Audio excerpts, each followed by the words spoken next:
Hi friends, ಇವತ್ತಿನ ಸಂಚಿಕೆಯಲ್ಲಿ ದಿಶಾ ಸೌಂದರ್ಯಳಿಗೆ ಒಂದು ಸವಾಲನ್ನು ಹಾಕ್ತಾ ಇದ್ದಾಳೆ ಫ್ರೆಂಡ್ಸ್.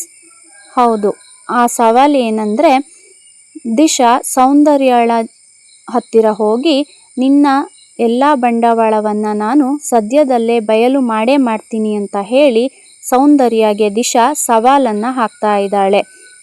ಆಗ ಸೌಂದರ್ಯ ನೀನು ಮನೆ ಬಿಟ್ಟು ಹೊರಡಲು ಸಿದ್ಧವಾಗಿರು ಅಂತ ಹೇಳಿ ದಿಶಾಗೆ ಹೇಳ್ತಾ ಇದ್ದಾಳೆ. ಮತ್ತೆ ಸೌಂದರ್ಯ ಮೆಟ್ಟಿಲಿಂದ ನಡೆದುಕೊಂಡು ಬಂದು ಮತ್ತೆ ಹಿಂದಿನಂತೆಯೇ ಮೆಟ್ಟಿಲಿನಿಂದ ಬಿದ್ದ ರೀತಿ ಡ್ರಾಮಾ ಮಾಡ್ತಾ ಇದ್ದಾಳೆ. ಆಗ ಚಿರು ಮತ್ತು ಮನೆಯವರೆಲ್ಲ ಓಡಿ ಬಂದು ಎಂದಿನಂತೆ ಅವಳನ್ನು ಹಿಡಿದುಕೊಂಡು ಬೆಡ್ ಮೇಲೆ ಕೂರಿಸ್ತಾ ಇದ್ದಾರೆ.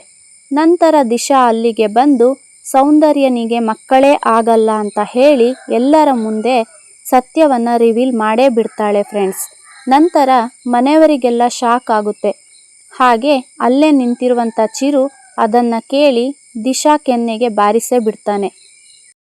ಈ ಸಂಚಿಕೆಯನ್ನು ನೋಡ್ತಾ ಇದ್ದರೆ ಮತ್ತೆ ದಿಶಾ ದೀಪಾಳ ರೀತಿಯೇ ಚಿರು ಅವಳ ಮಾತನ್ನು ನಂಬಲ್ಲ ಅಂತ ಗೊತ್ತಿದ್ರೂ ಸಹ ಈ ಸತ್ಯವನ್ನು ಹೇಳಿ ಮೂರ್ಖತನದ ಕೆಲಸ ಮಾಡ್ತಿದ್ದಾಳೆ ಅಂತ ಹೇಳಿ ಅನಿಸ್ತಾ ಇದೆ ಫ್ರೆಂಡ್ಸ್.